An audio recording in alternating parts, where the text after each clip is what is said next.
Hi everybody, it's Brett here from Metropole Property Strategist, following on from last week where we discussed the things that business people and property investors can learn from professional athletes.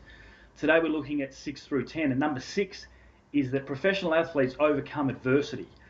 They've got that burning desire, so an injury or being on the sidelines for a period of time or having some bad form, they've got the ability to overcome that, and they understand that they have to overcome that quite quickly. I think that's something we can all learn. Quite often we have bad weeks or bad months. We need to pick ourselves up and move on very, very quickly. Otherwise, we're going to be caught in a rut, and it's going to take further and further time to get where we need to be. And it's that burning desire, once again, that we spoke about last week. The next thing they do is they learn from their losses and move on. I like this one.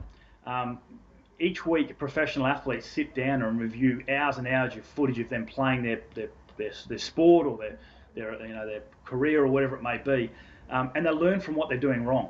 I think many of us probably are lucky to sit down on an annual basis and review what we do, let alone a weekly basis. Can you imagine having a camera in the corner recording you every week and reviewing your decisions you've made and things like that? And I think that's something that's really critical for success. It's understanding what you need to do to pick up and move on as well. Next up, they put themselves out there.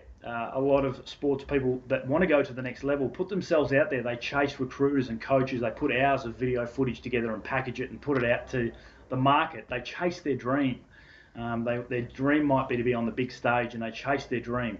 A lot of business people, particularly entrepreneurs, they're a little shy about putting themselves out there, and I think they need to overcome that.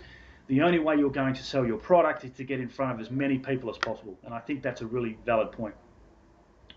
The other thing you'll notice is they perform very well under pressure. They've got hundreds of thousands of people watching them on TV, probably millions of people in some cases. So they perform very well under pressure, and they get used to working under pressure. Those that can't perform well under pressure don't really make the cut, and they fall out. So I think as in business, it's the same type of thing. We have to learn well. We have to learn how to absorb the pressure and make quick decisions to do that. And I guess performing under pressure is a key part of being a successful leader as well, and a successful business person too.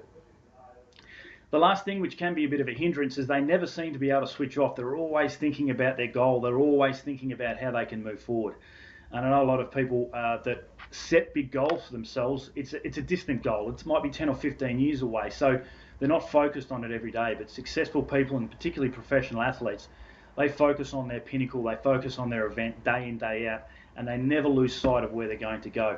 Sometimes that can be a hindrance, so they actually have to take time out and meditate and I guess switch off from everything. Otherwise, they're going to go crazy and go a million miles an hour. But they've got the ability to keep focused. So there's our 5 points today. They overcome adversity. They learn from their losses and move on. They put themselves first. They perform very well under pressure. And last of all, they never switch off. That's my 6 to 10. Let's catch up again next week, and we'll discuss the final 5. Thanks, guys.